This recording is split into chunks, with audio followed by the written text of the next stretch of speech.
Well, it's official. The Detroit Pistons are going to be without Isaiah Stewart, Marcus Sasser, and Ron Holland. Stu for 2 games after the NBA handed out suspensions after the brawl that happened against the Minnesota Timberwolves. We'll talk about why this happened. Do we agree with the suspensions? We'll talk about all of it. Today's episode, Locked On Pistons Podcast. Let's go.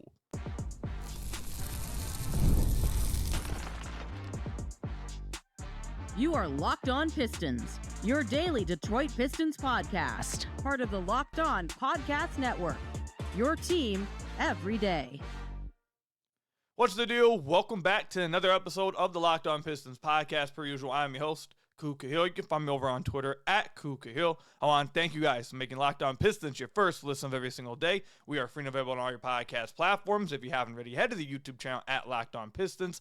Hit that subscribe button or leave us a 5-star review on whatever podcast platform you're listening to this on. That's another great way to support the podcast. And today's episode is brought to you by Game Time. Download the Game Time app, create an account, and use code LOCKEDONNBA for $20 off your first purchase. Later on, I want to talk about Isaiah Stewart, the player. I just wrote a big article talking about how Stu is more than just a fighter. And after these suspensions, I would definitely want to talk about on the podcast how he's talked a little bit too much as a fighter and not enough as a player as well. So I want to talk about that a little bit. Then also later on, we'll talk about does seeding even matter for the Pistons at this point? With these suspensions coming out, Kate Cunningham being out, does seeding even matter? We'll talk about that a little later. But if you want to watch Pistons game with me and the rest of the Pistons fan base, I'll link the playback room down below. It's a lot of fun to watch the games all together. And if you want to join the Substack, see all the written content I have, all the film breakdowns I'm putting out, all involving the Detroit Pistons, I'll link that down below for you guys to join as well. But let's go ahead and get into the news. The NBA has handed out these suspensions. And I believe in the last podcast, we discussed, and I said that I thought that all of them would probably get 1 game. I see all of them getting 1 game because it spilled over into the stands. If it didn't spill over into the stands, I think there's a chance that maybe no one gets suspended. But because of the strict rules and how seriously the NBA takes when you get into the stands. Now, again, like I mentioned last time, it wasn't like they got up to the 5th row stands. But they fell into a bunch of fans, and there's actually video out there from multiple different angles. There's a video of a fan trying to play peacemaker and try to separate them. They got pushed a little bit. They got their hands pushed aside. So, like, anytime you get you're involved with the fans, it's immediately going to cause something. So, I think that had a lot to do with why everyone got suspended. But in case you haven't seen the game amount, Naz Reid, he got 1. Dante DiVincenzo, he got 1. Marcus Sasser, he got 1. Ron Holland, he got 1, and Stu got 2 games. Now, the release says this. For the reasoning of Isaiah Stewart getting suspended, more than everyone else, says, where is it? Okay, right here. The length of Stewart's suspension is based in part on his repeated history of unsportsmanlike acts. Now, I see a lot, and now look, we're going to talk about Stu the player later on, but I see a lot of Pistons fans upset by this. I'm going to be the person in the community that looks at this without bias and rose-colored glasses on. This is what happens, and this is why we've talked about this on the podcast numerous times, why this is a concern of mine, is that, and as we mentioned in the last podcast, this was not started by the Pistons. Naz Reid, I understand things were getting chippy throughout the game. There was a lot of trash talk going throughout the game. There was physicality going throughout the game. Were guys getting into it a little bit before that? Yes, that is true. Chris Finch is not lying when you say that, because Stewart already got into it a little bit with Naz Reid and got into it a little bit with Rudy Gobert. So, were things getting chippy? Sure. But that incident, the Pistons didn't start that incident. Naz Reid went up to Ron Holland, put his hands in his face. Dante DiVincenzo came over and put his hands on Ron Holland. They didn't start this. Okay? This was all started because Naz Reid took offense to what should have been a common foul, and they escalated it and went crazy. With that said, obviously, this is why I've said this is one of my concerns with the Pistons in the future. And look, they're a young team. They're going to have to go through it. They're going to have to learn. You're probably going to learn by having it happen. But Stu is 5 years into the NBA. And while we'll talk about later about him as a player and while he needs respect as a player, he is at the top of the league in technicals. He's in the top of the league in ejections.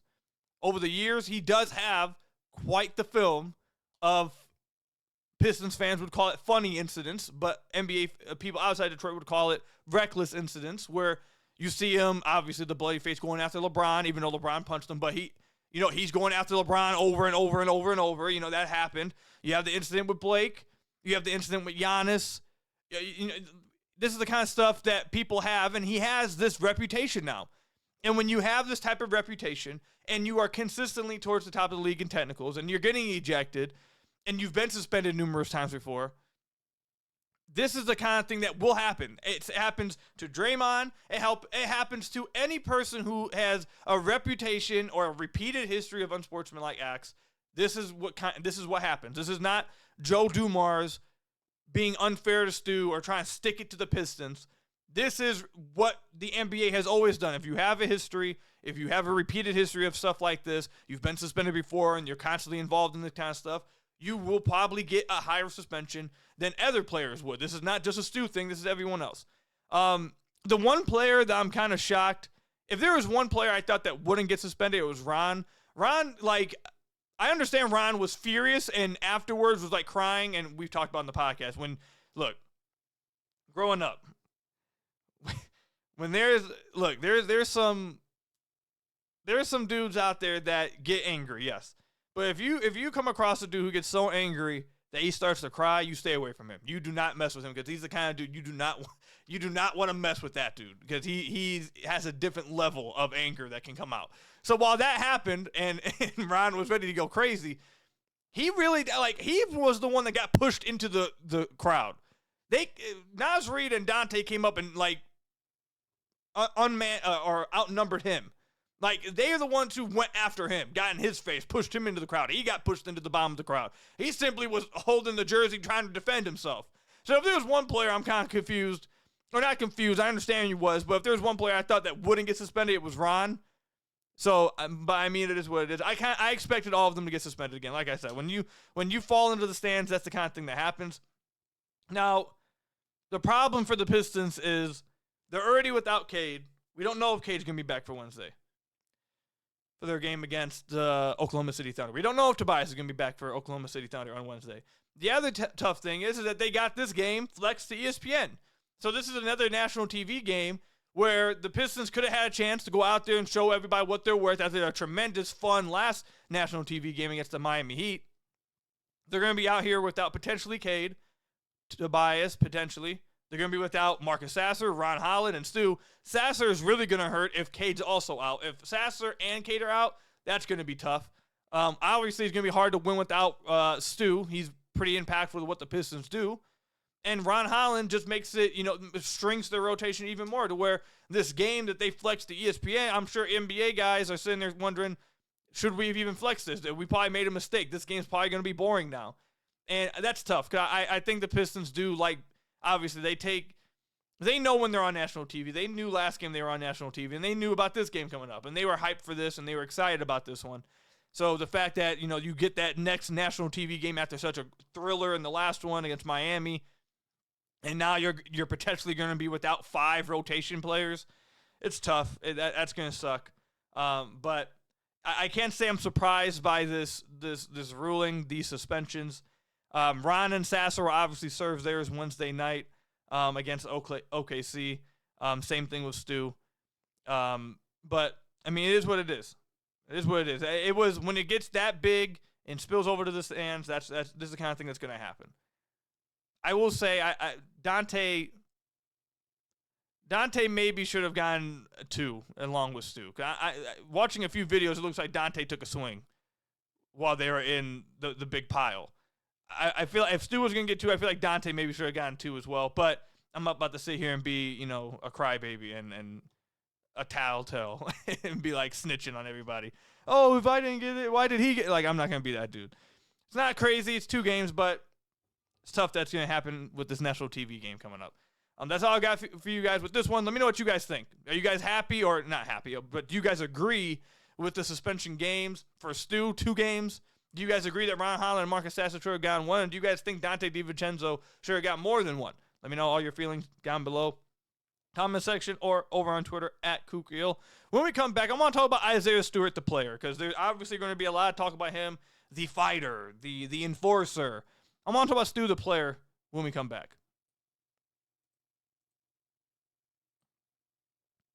Ever check your bank account and wonder, where did all my money go? Between dining out, online shopping, and entertainment, it's easy to lose track. That's where Monarch Money comes in, your personal CFO, giving you full visibility and control over your finances. Monarch Money isn't just a budgeting app, it's a complete financial command center. You can track all your accounts, investments, and spending in one place, so you stop just managing your money and start building wealth. Instead of juggling multiple apps, you can use Monarch to check your finances, track spending, and even plan long-term goals. Managing money with your partner is smoother than ever. You can track shared and personal accounts, set goals, and stay on the same page without the stress. Take control of your finances with Monarch Money. Use code LOCKEDONNBA at monarchmoney.com for 50% off your first year. That's monarchmoney.com. Use code LOCKEDONNBA and half off your first year. Again, Locked On NBA at monarchmoney.com for 50% off your first year with Monarch Money. Now let me tell you about another one of our sponsors, Prize Picks. You guys know I absolutely love Prize Picks. If you download the app today, you can use code LOCKEDONNBA and get $50 instantly when you play $5 for free. Baseball season is in full swing, and there's no better way to get on the action than with Prize Picks, the best place for daily fantasy sports. With Prize Picks, you pick more or less on at least 2-player projections, and if you're right, you can win up 1,000 times your cash. Whether it's strikeouts, RBIs, first inning runs, Prize Picks keeps every game exciting. Setting up a lineup takes less than 60 seconds, and when you win, your payout is quick, safe, and secure. I always take advantage of Taco Tuesday, where Prize Picks offers discounts on select player projections for even more value. Download the app today and use code LOCKEDONNBA to get $50 instantly after you play your first $5 lineup. That's code LOCKEDONNBA for $50 instantly after you play your first $5 lineup. Prize Picks, run your game.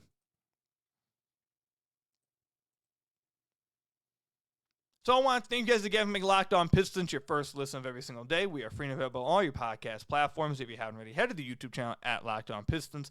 Hit that subscribe button or leave us a 5-star review on whatever podcast platform you're listening to this on. That's another great way to support the podcast. All right, and like I said, as we say all the time, down below description for playback room link and also the Substack, link it down below every single episode. All right, so I'm going to take you guys full circle with this conversation. If you guys have been long-term listeners of the podcast, or if you've just followed me on Twitter for a long time, or if you've just followed my coverage of the Pistons for a while, you've been around, whether it's on Twitter or YouTube or podcast, wherever it is, you guys know that we've been through a funny up and down roller coaster with Stu on my feelings on him. Everyone knows that probably before last year, I was not the highest on Stu, and I thought a lot of it had to do with the Pistons playing him out of position, which, 2 years later is, I would say, was pretty correct. Forcing him to be a 4 probably was not the move. But obviously there was other people within the community that were much higher on Stu than I. Even with that, I'm not going to sit here and act like I was higher on Stu than other people. I definitely was on the lower end of thoughts on Stu, the player. But last year started to turn me around a little bit. And then this year, he's completely turned me around to where I am a pretty decent fan of Stu's game. And I think he's a damn good basketball player. So this is coming from someone, when you hear this segment, this is coming from someone who was not originally that high on Stu, but has been made into being higher on Stu because of his play on the floor. There's too much talk about Isaiah Stewart, Actually, no, let me not say too much talk, because obviously when you're involved in this many altercations, you have this, he likes the persona of being the enforcer, pointing to the Detroit on the jersey. He knows that fans love it. He embodies the personality of the city. Like, he likes that role. So I'm not going to sit here and act like he doesn't like that role. I'm not going to sit here and act like he shouldn't be known for that role as well. That's the wrong thing to say. He is known for that. But there's too much, it's going too far in one direction, where I'm seeing people act like, and people say, outside the Pistons community, where I'm seeing people say, all he does is fight. He has no on-court value. He doesn't do anything on the basketball court. He has no skill. He's just another one of these guys from Detroit that, are trying to be like the bad boys and just beat people up and can't actually play the game of basketball. Which, if I can just real quickly, I know I'm in the very, very small minority with this. Very small minority with this. So I understand that, but I just wanted to voice my opinion about this. And if you guys have been listening to the podcast for a while, you guys probably have heard me say this before. That right there is probably one of the reasons why I don't like I'm one of the few people in Detroit that don't like it when this is what the Pistons get known for, or the Lions, like years ago when they were known as the dirty physical team, because it usually comes with negative connotations, and it's not ever with respect. It's oftentimes attached to a team when you're trying to say that really there's some, how do I say this correctly? I feel like there's a lot of times when teams get assessed that, especially in Detroit, it has negative and racial connotations to it, and I would much rather a team that I root for be respected for their play on the floor and being a skillful team and talk about the actual sport. Whereas instead, now I'm seeing all over ESPN the last 2 days, well, you know how Detroit is. They love to fight. They love to get dirty. They love to push the bounds. Like, no, that can be like, again, I understand I'm in the minority with that. But I would love if the topic on ESPN or TNT or wherever one day is, look how talented Kay Cunningham is. Look how talented Sasser, Jalen Duren, Jaden Ivey are. Look how much they've improved in this era of the game, where you're actually talking about their respect as a team. Because this team is not just where they're at because they beat people up or they fight people. That's not why they're a good, talented basketball team. And that's why I'm in the select minority, where I really don't like the whole, I mean, I understand, I like physicality, but I really don't like I don't know. I'm just not a huge fan of Detroit, you're going to get the dirty fighting. That's what they are all about, where it's like, it's kind of like you're trying to minimize their actual impact on the floor of the sport and skill in the sport. I don't like it. And I feel like it puts a negative connotation on the city, where it's kind of like, I don't know, I'm getting too far into it. That's just my opinion. I don't like it. I'm not the huge fan of it. But either way, my point is, let's get back to Stu. I went off on a tangent real quick. Get back to Stu. Stu's falling into that, where now all he's being talked about is that he's a fighter. He can't play. And that's just not the case at all. He's having the best season of his career. I saw some Lakers fans saying this, and buddy, if Isaiah Stewart was on the Los Angeles Lakers, he would play 30-plus minutes a night. Jackson Hayes would play maybe 10 minutes, and you guys would be 5 times better. If Stu played on your favorite basketball team, he probably is starting on a lot of these teams. There was the first 3 months of this season, there were arguments that Stu should have been starting at that point. At the beginning of the year, that's how well he was playing.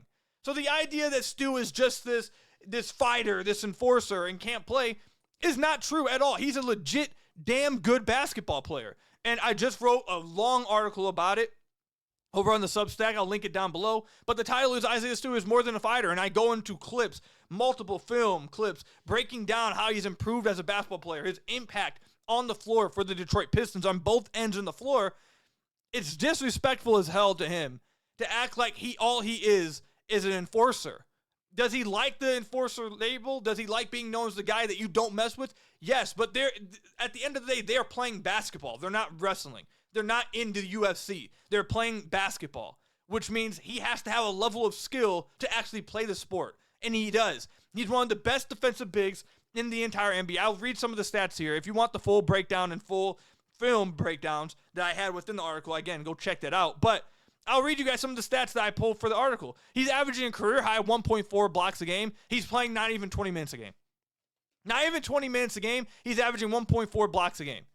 Of all Detroit Pistons this year that have played at least 800 minutes for the Pistons, he has the best net rate, or the best defensive rating, on-court defensive rating of any player. The Pistons defense is 4.1 points better with him on the floor than with them off. If you go for all players that have defended at least 250 shots at the rim, Stu allows the 7th lowest percentage at the rim. The only players ahead of him are Gafford, Jackson Jr., Klingon, Wemby, Cornette, and J-Dub, which, by the way, shout out to J-Dub. J-Dub's a crazy, versatile, insane defender. But he's ahead of guys like Walker Kessler, Rudy Gobert, and Anthony Davis. He's legitimately one of the best defensive bigs in the entire NBA, and I go through and list multiple clips of him attacking guys at the rim that are known for putting guys on posters. That are known for embarrassing guys. He goes up with them, and he sends them back. Will he get caught on a poster or two? Yeah. But will he also embarrass the guy that's going for the poster a lot as well? He will. He did it to Zion. He's done it to Amen. He goes after these guys, and he protects the rim. Not only that, he's one of the best switching bigs in the entire NBA too. Every time he gets switched onto the perimeter, it seems like Cade is clapping loud as hell screaming at Stu, letting everyone know you're not scoring on this possession. He switches out and he handles his own. He's one of the best big defenders in the NBA. So to act like he doesn't provide value, he's just a fighter, is just not true at all. He's one of the best defensive bigs, and if it wasn't for the minutes restriction, along with the games played, I think he probably would make an all-defensive team this year. He's not just a fighter. It's disrespectful to him to call him just a fighter, to act like he doesn't do anything on the basketball floor. It's disrespectful as hell. If you want to talk about how he's physical and tough and he's an enforcer, sure, but just make sure you're following that up.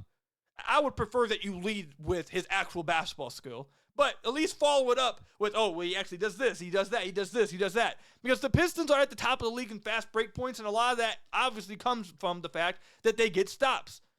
And they get a lot of stops, in part due to Isaiah Stewart getting stops at the rim and getting them out in transition where they can have those fun plays at the rim, when they can have those fun threes launched up from Malik Beasley. He plays a huge part in that. Along with that, he's having the best offensive season of his career. This year, he has a career-best true shooting percentage, 61.6%, which has a lot to do with the fact that he's finishing around the rim better than he ever has at any other point of his career. According to Clearing the Glass, he's shooting 68% on his looks at the rim. That would be a career best. That's an area that he really struggled with last year, the last few years, and he's finishing much better. Improved touch around the rim, it's all better. He's using both hands around the rim. It looks way better.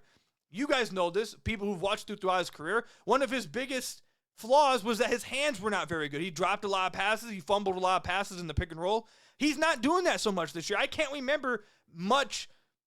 I can't really pick out a play that I can remember where he was fumbling a pass in the pick and roll. He's done a much better job of securing those passes, which has made it a lot easier for him to finish at the rim. It's also made him a lot more effective as a pick and roll man this year. According to NBA RAPM, Stu ranks in the 69th percentile as a roll man this year. Last year, he was in the 14th percentile. That is a large jump. He is legitimately a good pick and roll guy, not a lob threat, but a decent pick and roll guy getting to the rim. He finishes at the rim. He also is taking advantage of post-up opportunities, taking advantage of mismatches. This year, according again to NBA RAPM, he ranks in the 80th percentile on post-ups this year. Last year, he was in the 24th percentile. He's having the best year of his career as a basketball player. He's having the best year of his career skillfully as a basketball player. Not as an enforcer, not as a fighter, not as all. He is on the basketball court. He's having the best season of his career on both ends of the floor. He is incredibly impactful to what the Detroit Pistons do. He's one of the best backup bigs in the NBA. He would start on more than a handful of teams if he wasn't on the team with the Pistons. And Lakers fans who are talking crazy about him because God forbid anyone go after your king LeBron, he would start on your team. He would make you guys infinitely better. And a lot of people would probably pick you guys to come out of the West if you guys had Stu as your starting center. Stu is an enforcer. He is a very strong, physical dude.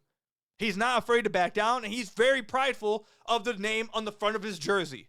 And he's going to represent that city. He's going to play hard. He's going to play physical, and he's going to toe that line. And he's not afraid to get into it with somebody. He's not afraid to scrap with somebody. And like I mentioned in my article, if I was that big and I knew I was going to win 99.9% of the time too, I would go out there and scrap a little bit more than the average person.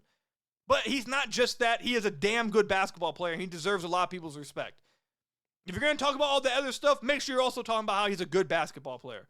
Because this idea that he's not a good basketball player and all he does is fight, and he's like the 1990s, 2000s bigs, where you just have 5 bigs on your team so you can go in there and foul and rough people up and then come out and you can't dribble the basketball, you can't finish layups. That's disrespectful as hell to Isaiah Stewart. I had to come here and I had to defend Stu real quick because that's ridiculous. Let me know what you guys think. Comment section down below or over on Twitter at Kukio about Isaiah Stewart, the basketball player this year. But coming up, does seeding even matter for the Detroit Pistons at this point? We'll talk about that coming up.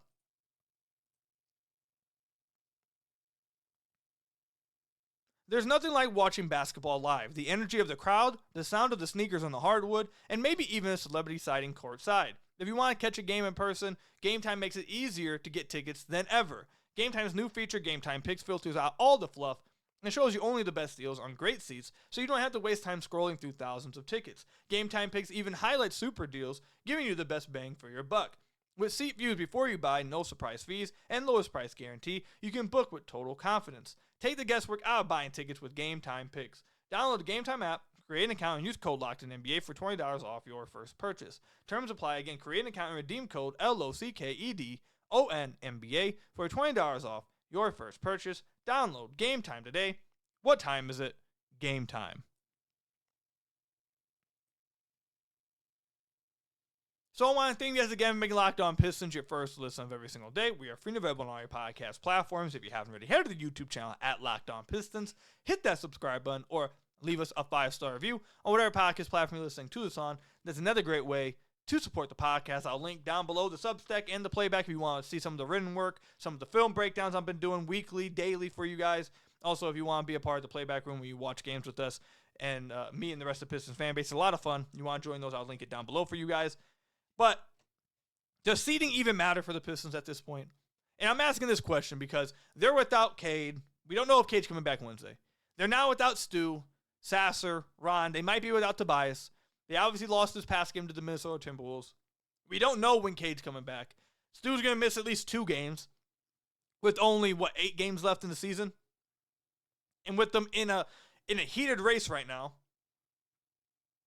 this is probably the worst time to be missing guys when you're in a race like this, to have guys suspended, missing games, unless seeding just doesn't matter. If seeding doesn't matter,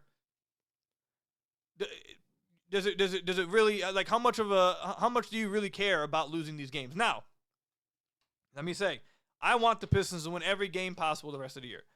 I think most Pistons fans obviously would like to see them win every single game the rest of the year if they could do that. If the Pistons could get to 45-plus wins, I think everyone would be extremely excited about that, especially after only winning 14 games last year and 20 the year before. Like, all this.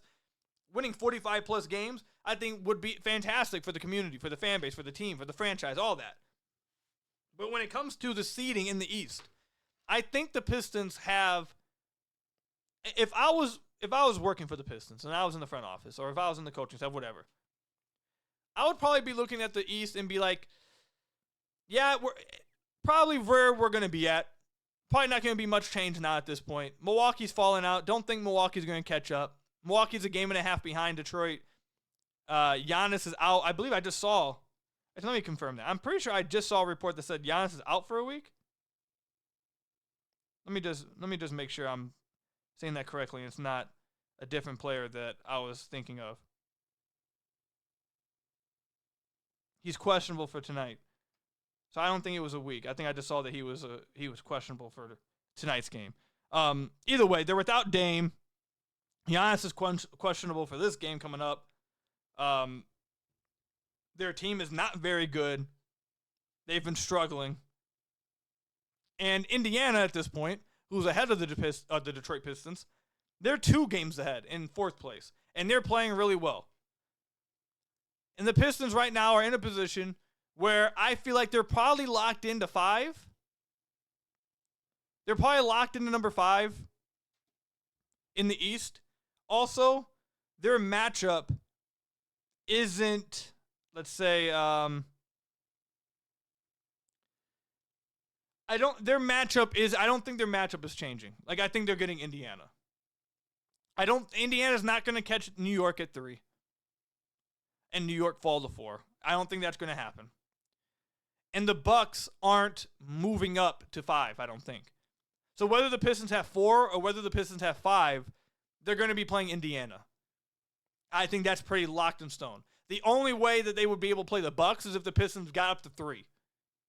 And then the Bucks, and the Pistons were a 3-6 matchup. Or if the Bucks got up to 5, Pistons got up to 4, and then the Indiana just free fell all the way to 6, which is not going to happen. They're a full 3.5 games over Milwaukee. Milwaukee's not playing well. So, it's pretty locked in that the Pistons matchup for the playoffs is going to be Indiana, which I think probably plays into the fact that the Pistons aren't playing with much. Let me take that back. That's the wrong wording. If the Pistons decide to go the route of resting some players and not playing every single game with the same level of urgency at this point, I think it comes down to the fact that they know they're playing Indiana, and that's not changing. And do you think that having home court advantage against Indiana in a 7-game series matters? I think so. I think so, but also you may just think that the Pistons aren't going to catch Indiana. They've been fighting with Indiana for this top seed, but Indiana's been playing well. They're 7-3 in their last 10 games. And it seems like every single time the Pistons win to try to catch up to them, Indiana wins with a buzzer beater or some crazy play. The Pistons just haven't been able to catch up to them. So I don't think seeding matters so much at this point, because I don't think they're going to be able to play the Bucks. I don't think that's even possible. And I don't think they're going to go against New York. I think they're pretty locked into playing Indiana. Now it's just about who gets home court advantage. And it could be pretty likely that they just can't catch Indiana at this point with how well Indiana's playing. Also, home court advantage, if you want to be on the other side of the spectrum and say it definitely should matter, they should be fighting for that fourth seed until the end of the year, here's something for your argument. I'm not so much on that side. But if you are on that side, here's something for your argument, some evidence. Indiana's 19-20 on the road. Not very good. The Pistons on the road are 21-17. They're 21-17 on the road. That's one of the best records in the East. Out of all they're the only team outside the top three, Cleveland, Boston, and New York, that have a positive record on the road. Actually, are they the only team? How many teams in the East have a positive record at home and on the road? Yeah, the Pistons are the only team outside the top three. There's only 4 teams in the East that have a positive record at home and on the road. It's Cleveland, Boston, New York, and Detroit. So they're a pretty balanced team. They win at home and they win on the road. Indiana, though, is not very good on the road. Not very good at all. Tyrese doesn't get to sleep in his bed. So, actually, you know what? I might have talked myself into it right there. You might maybe should keep trying to push for that 4 seed. But the matchup is not changing, which I think might be why you see Tobias, I think.